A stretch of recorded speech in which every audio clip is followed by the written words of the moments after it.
Welcome to hole number one of the Star Spangled Tournament. Starting off with the doozy. We're going to give this one 4.5 top and 2 bars of side spin to the left. Take note of the blue ring here, how it's just clipping down into the rough, and then the tip of the ball guide just over the edge of that second protrusion of rough there on the left. Now, if you've got a straight tailwind here, you might want to play as low as 3 bars of top spin, but just you're going to have to play with it. This is a fairly safe setup. There are far more aggressive plays, hooks, and all sorts of nonsense you can get into, but we are from the front tee here, and I want you to get at least a birdie here on, I would say, one of the most difficult par fours in the entire game. But hey, what a great way to start a tournament, right? So second shot, we're going to play the second shot at negative 10% max elevation. The drive was 10%, but we're going to play a little bit uphill. So we got the sniper, and we're going to actually play this one here with 1 bar of backspin and about a half a bar of right spin. The idea is I've got that second bounce just about the width of the fringe from the fringe. So you see how it's, about a ring, like a green square or maybe 2 just in front of the fringe. That's kind of the what I'm looking at. And the top of that white ring, as you can see, is also just touching the rough. However, that's not the greatest indicator because a sniper level 4 is going to have a lot bigger rings than like a sniper level 8 or 9 or something like that. So keep it in mind. Depends on what you've got. That's why you have to kind of learn the fundamentals, and we kind of build out from there. So nice and safe. This one just misses the mark, but not by much. We'll see you on the next hole. Hole number 2, I would categorize this as a very difficult par 3. I'm playing it here with the Goliath to give me that little extra reach. And I've got the Katana ball, 3 right and about 3.5 bars of topspin here. What I'm looking to do is have that second bounce on the fairway just before the fringe. You'll see how that ball guide then gives us that third bounce roughly between the fringe and the pin. This has been about the best I've been able to come up with these kind of like, this is, I would say, like a mid-level club. Mid to lower level clubs can be able to play this shot. You may need to use a kingmaker here if you've got that king, I was going to say king win, but if you've got that headwind, right? So keep that in mind. Might be something we need to do, but not using any overpower or curl with this approach. Definitely there's ways. You can play a rough bump here. You can come in a little further from the left and curl it in. But I find that bounce kind of slows it down, gives it a nice pace. I think we can do something with this one for sure. All right, so hole number 3, we're really jumping all over the place here. This one is in the Sunshine Glade. So I'm going 3.5 bars of topspin, 3 right with the quarterback, and mind the slope on the end of this fairway. Don't position yourself too far down because it does kind of drop off very sharply. It could be a bad outcome for you, believe me. So kind of get that blue ring touching the rough. 10% max on the pole here, and we're going to use a little bit, about a half a ball of right curl. Now, depending on the wind, of course, always keep that in mind. These are not guaranteed shots for all conditions. These are good for these wind conditions, and we'll have to adapt. But the idea is to really give you an idea of how to play these holes, and, we'll go from there. Second shot, then, 0% adjustment with the sniper. We're going to play 0.5 top and 3 bars of right spin. Actually going for a rough bump here. You could definitely bounce this one just beside the rough and, accommodate with a little bit of back spin and left spin. So always, looking for the different ways to play it, but I find this one to be, it's makeable. Now, this one here, we're kind of getting away with one.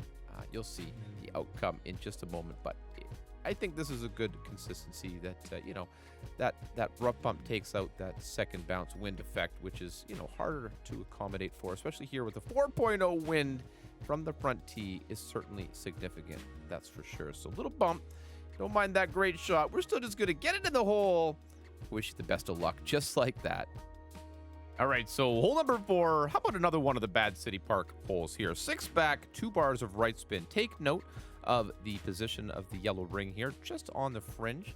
And the second bounce is really where the magic happens. I've got this one a little bit too close to us, so I'd like that second bounce to be in line with the pin, or in fact, in this wind, a little bit past it. So bottom of the yellow, just clipping the rough there, but in a headwind, probably just past the bottom of the fringe.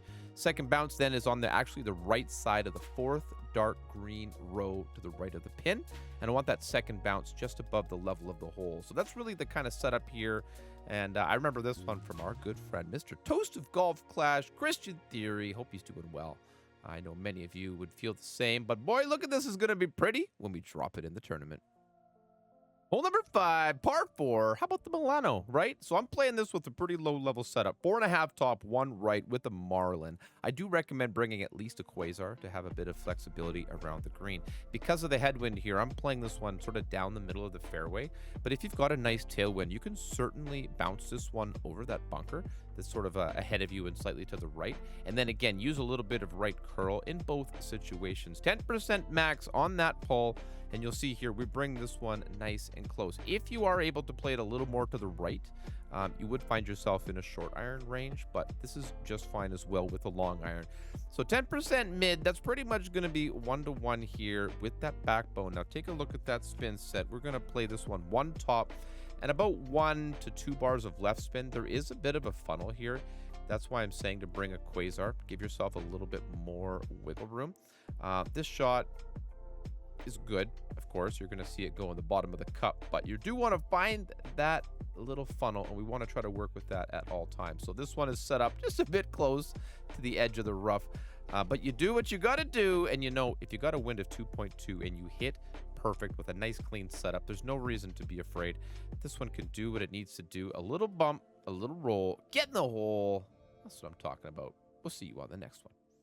Hole number 6, we've got the Old Bridge Park. Now, I've got a big topper here, and we're using a katana. We definitely want that side spin for this shot and for the second one. So 3 top, if I'm correct, yes, and 3 bars of left spin here, and we're going to adjust this one at 10% max. Take a careful look at where that second bounce is.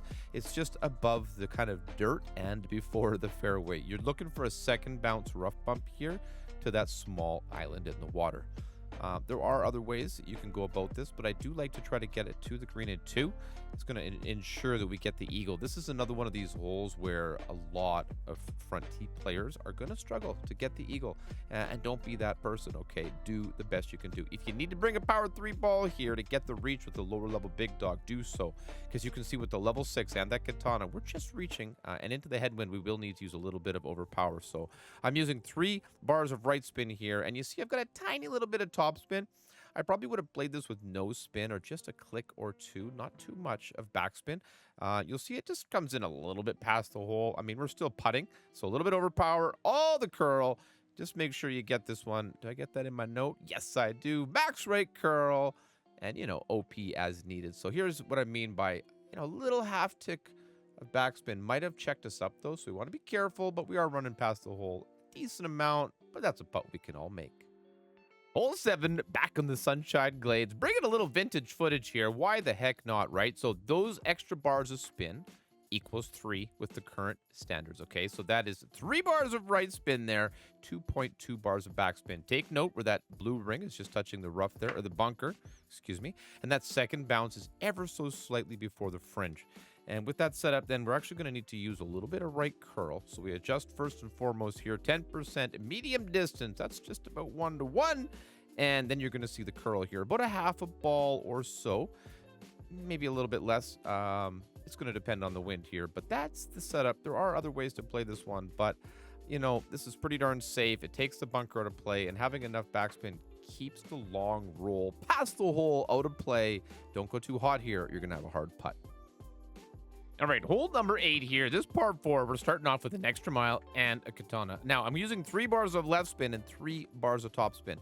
You go too hot on the top spin here, you're going to roll into the bunker at the end of the fairway. Setting it up with half that red ring on the left and adjusting here 10% max distance into this 4.2 wind. So, as you can see, we're going to use all the curl that we've got on that club. I'd say that's just about a half to 3/4 of a ball of left curl. That's because this fairway slopes heavily, and you want to just make sure you keep it and hang it out to the left. This is why we don't go max top.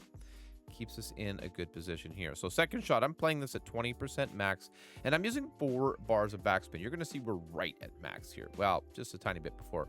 That's probably like, I don't know, give or take about 80% slider. So you might want to work with that. I know that might be foreign language to some of the listeners, but hey, get subscribed, hit that thumbs up button, stick around for all the Golf Clash content, and, you know, going to make each other better players, working together and sharing what we've got. So making the pull here, 20% max. It's a good little amount. And you're going to see how nicely this one comes in on a difficult hole, but one that I think is certainly doable and one that we should be looking to try to get the drop on. Oh, just about. You hate when that happens. 3.5 back. Yeah? All right. Hole number 9. This is a course I've finally kind of come to terms with this hole. I'm going to play here with 3 top, 2 right. And we've got that ball guide aimed just to the left edge of this pink bush. Sometimes you're going to be in the middle of that bush or to the right. It all depends on the setup. Check out the landing spot. It's just kind of into that shadow. And then we're giving this max overpower, about 80% of the curl that's available on this club. I'd say that's about 1.5 balls of right curl, and then we're giving that the full slice. You can play this with an APOC as well, but the idea is here we put ourselves in the middle of the fairway with a clean look to the green. Now, second shot here, a reasonable person would probably bring a horizon, but I think the big dog is the way you want to end off your video. You want to give this one 6 bars of topspin. Top of that yellow ring is not quite touching the end of the rough, but very, very close. Guys, if you are getting value from these videos and you're enjoying it, please don't forget to hit that thumbs up button. Subscribe to Erelic Gaming. You don't miss out on any of this Golf Clash content. I'll be live streaming the tournament from the second tees, so check the channel. We've got all of that scheduled already. And don't forget, erelicgaming.com. You get lots of free notes. In fact, I have notes there for this video already up, ready for you. Get in the hole. I wish you the best of luck. Thanks for watching.